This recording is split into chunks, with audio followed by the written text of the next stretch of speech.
जय महाराष्ट्र. मी भास्कर महादेवारे, माहिती अधिकार कार्यकर्ता, महाराष्ट्र राज्य. मी आजपासून विभागीय आयुक्त कार्यालय छत्रपती संभाजीनगर कार्यालयासमोर बेमुदत आमरण उपोषणात बसलो आहे. भूम तहसील मधील लिपिक मशायक म्हणून जे आहेत त्यांनी कार्यालयीन खर्चासाठी जो निधी प्राप्त होतो त्या निधीमध्ये तो निधी स्वतःच्या अकाउंटला वर्ग करून बनावट पावत्या तयार करून बनावट रेकॉर्ड तयार करून तो निधीचा अपहार केलेला आहे. व नैसर्गिक आपत्तीसाठी जे शेतकऱ्यांना अनुदान वाटप झालेलं आहे आत्ता, त्याच्यामध्ये सुद्धा त्यांनी अशाच प्रकारे गोंधळ घालून अद्यापपर्यंत काही शेतकऱ्यांच्या अकाउंटला ते पैसे ट्रान्सफर झालेले नाहीत. ते पैसे इतरत्र शेतकरी नसताना शेतकरी दाखवून त्यांच्या अकाउंटला ट्रान्सफर केलेले आहेत. त्यामुळे मी आजपासून विभागीय आयुक्त कार्यालयासमोर बेमुदत आमरण उपोषणाला बसलो आहे.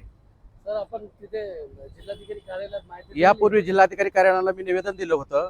स्वतः तिथं त्या टेबलचे लोक आहेत त्यांच्याशी भेटलो होतो, पण त्यांनी अद्यापपर्यंत कसलीही कारवाई न केल्यामुळे मला विभागीय आयुक्त कार्यालयासमोर उपोषणाला बसावं लागलेलं आहे. निधीचा त्यांनी गैर वापर केलेला आहे, त्याच्यावर कारवाई का होत नाही, कारण कोणतं आहे? याच्यामध्ये सगळेच अधिकारी सामील आहेत. त्याच्यामुळे त्यांच्यावर कारवाई करण्यास जिल्हाधिकारी कार्यालय पूर्णपणे टाळाटाळ करत आहे. आणि हे प्रकरण 2 महिन्यापासून चालू आहे. 2 महिन्यापासून माझ्या तक्रारी चालू आहेत, पण अद्यापर्यंत जिल्हाधिकारी कार्यालयाकडून कसल्याही प्रकारची चौकशी अथवा कारवाई झालेली नाही.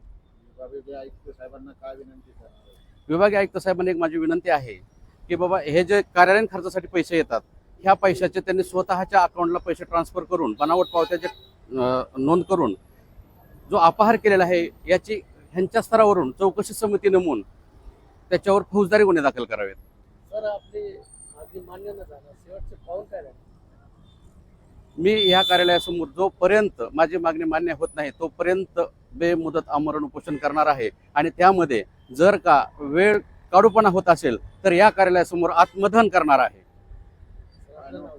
मी भास्कर महादेवारे. धन्यवाद. कोणत्या गावचे राहणार? मी भूम, तालुका भूम, जिल्हा धाराशिव.